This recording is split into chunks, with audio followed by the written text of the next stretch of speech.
with Gail from Sky. Afternoon. Should we start with the team news? I guess Hincapie, you said there might be an update. He was scanned yesterday, and then where we're at with Calafiori, any bumps and bruises that you talked about on the weekend. We can go through bit by bit. Should we start with those? Yeah, those two not available yet, and the other doubts that we have are Willie and Leo. Okay, so Hincapie first. You had a scan yesterday. Do you know a bit more about the problem or how long? We don't know yet. Don't know yet. And Calafiori? He's progressing, but we don't know. I think it will matter for a few weeks probably, but we don't know exactly when. Okay, and Saliba and Trossad, obviously not part of your FA Cup squad, so what's the issue with them? When might they be? Yeah, those two are a doubt. A doubt because? Because they're not fit enough. Because? Just bumps and bruises, anything serious? No. I forgot how much fun this was. Yes. And Max Starman as well, for his behalf. Where is he? Very similar to Mosquera as well. You see, I'm giving you Mosquera. Thank you. I didn't talk about this. So very similar injury, very similar time frames, and both evolving really well, but they're not training yet, so they're still a few weeks away. Okay. There was a lot of narratives around your game on the weekend, and one of the interesting ones that maybe did get lost a little bit was the return of Kai. Yeah. A word on him, because he's not started for almost a year, but you wouldn't know it to look at him. How impressed were you with his timing, his touch, and also the chemistry that he just seems to have with the players around him? He's going to be pretty key for you, isn't he, over the next few months? Yes, obviously we missed him a lot. A year is a long time in football, but as you said, the way he's come back, he looks really fit, really confident. He's such an intelligent player that straight away he's someone that connects with the players really naturally, and you can tell how much they love him as well, because every time he was in and around the box, everyone was jumping on the seat, on the bench. So yeah, we are so happy to have him. He's going to help us so much, and now we have to keep him fit. Is he okay? He came through 20 minutes. Is he ready to start? Not quite ready. How do you play the next few weeks? We have to manage his minutes now, but he had a good block of 20-25 minutes the other day. He trained really well today again, and it's now a case of building his robustness and make sure that he's available for every game. I spoke to Liam yesterday and was reminded that you two met in an FA Cup final. Yeah, I've seen a few pictures of that. So yeah, that's the beauty of football, you know, and two very different careers, but at the end facing each other tomorrow at Stamford Bridge in a semi-final. Has your paths crossed since? Do you know him well? You haven't sort of, you know. No, I know people that has worked with him. I know people that they've been close to him in his journey, especially as a coach, and they talk really highly of him. So yeah, wish him all the best. Apart from tomorrow, obviously. I also spoke to him because there's a lot of sort of noise and narrative around the fact that he'd been given such a big job without having that experience, if you like. I mean, clearly he's managed in France, but not having that experience of playing in the top flight and managing in the top flight. When you got that opportunity, can you remember back those sort of 6 years ago? You know what he's like.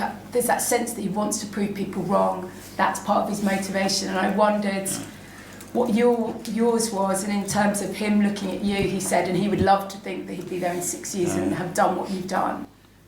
Well, personally, my motivation was to help the club and transform the football club. That was it, not to prove people wrong. That's in my case, it wasn't a motivation.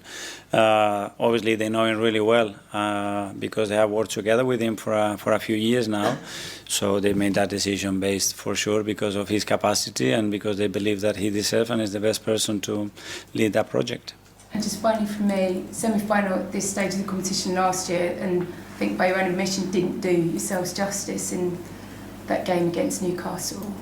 Is that the itch that just needs to be scratched? Is that the thing that's kind of going to push this side or help push this side tomorrow evening? Yes, football gives you another chance. We've been really consistent again in the competition, and now we have to knock another big team out of the competition to be in the final, and that's the mission. Hopefully we learn from last year because it was painful, especially the manner that the games went and the amount of chances that we missed not to go through. But hopefully this year we are better and especially more efficient.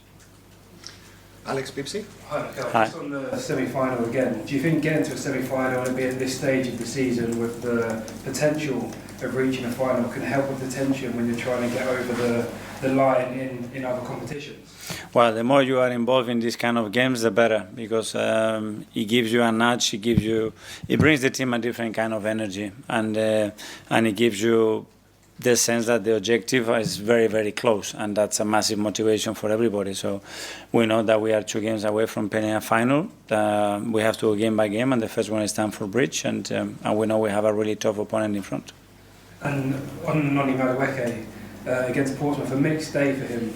Potentially lost the ball for the opening goal, missed a penalty, but also 2 good corners for assists. Is that just part of the journey? Yes, well, he was very influential, as you said, in some aspect very, very positive, in some others things that we need to improve in terms of the consistency, but the level of threat that he provides to the team, I think, is remarkable. Ian, talk to us. Hi Mikel, how are you? I'm good, thank you.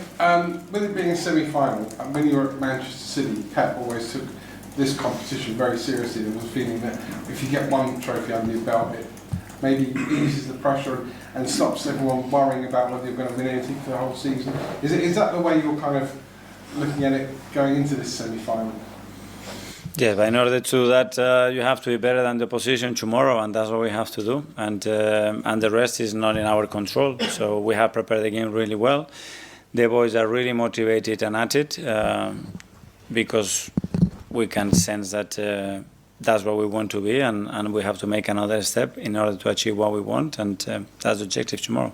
I was going to say quadruple, but I'll say that for another day. Being a semi-final, though, your team selection was a busy week. I remember your former boss here, Arsene Wenger, used to pick a League Cup team and stick with it all the way through, even to the final, most notably in 2007 against Chelsea.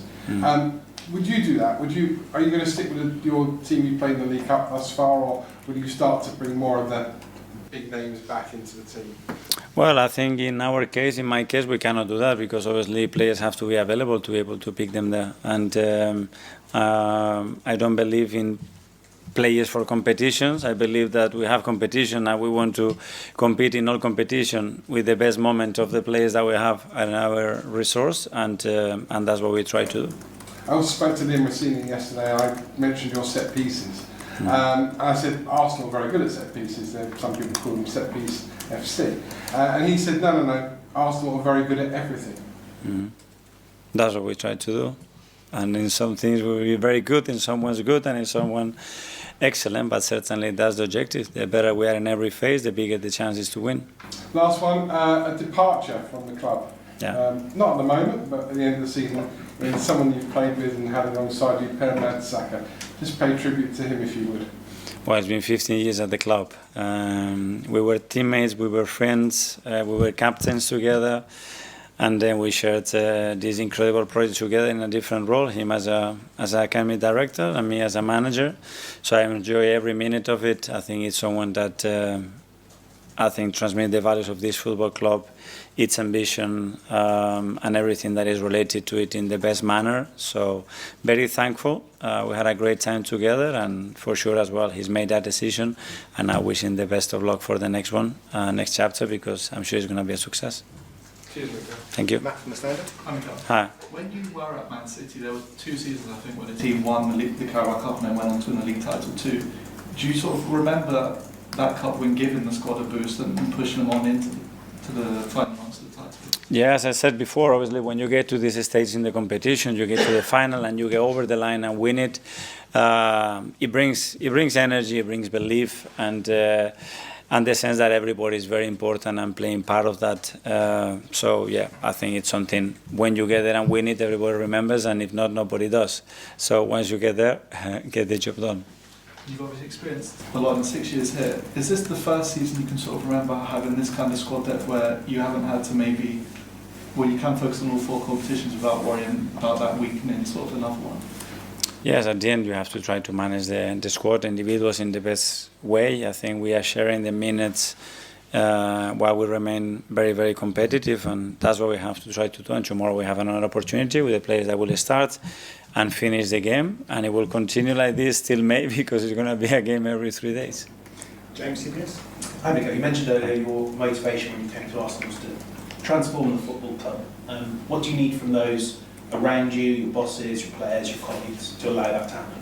No, from the position that we are in and the perception that we had as well internally and socially about where the club was in every sense, and bring it back to the very, very top in every level, and win a lot of big trophies. Can I ask you about a good friend of yours, Xabi Alonso, lost his job yesterday? Your kind of reflections on him as a manager, a person, any message on him? Yeah.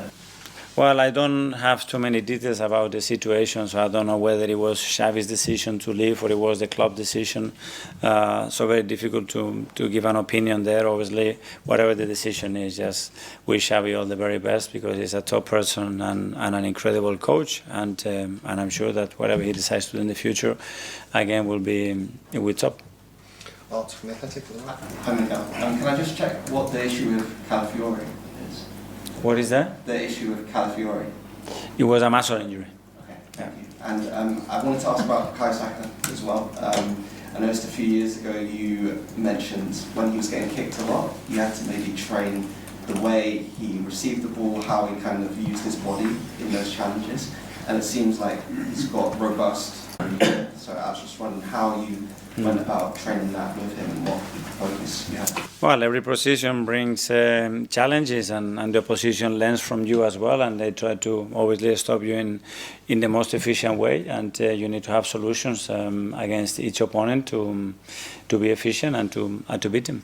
And this season, I think he was always creating chances early on, but his numbers have really started to kick on in recent weeks. How have you viewed how he's played throughout this season as well? Well, I think the impact that B has consistently is remarkable. I mean, very difficult to see a player playing this position constantly doing what he's doing. It's great to the team as well and the players around him to support that. But I think again, this season has been really, really good. To the last couple of years live, firstly Tom from Reach. Hi, Mikel. Hi. You mentioned that you don't believe in players for competitions. I think so often we think about cup goalkeepers quite often and number two goalkeepers coming in for those cup competitions. So is what you're saying, effectively saying that Kepa and David Raya are not that, and that there could be a chance that either of them might play in the cup? Well, it's because I think our job, or my job, is to prepare the team the best possible way to win the competition, every competition that we are in. And then every game is different. Every game requires different qualities and players have moments when they are really high, when they don't have that much confidence on minutes, and every case is different, and the keepers on top of that is a very particular case as well, because obviously they have less opportunities than other players to play throughout every week, but we try to treat that in that sense.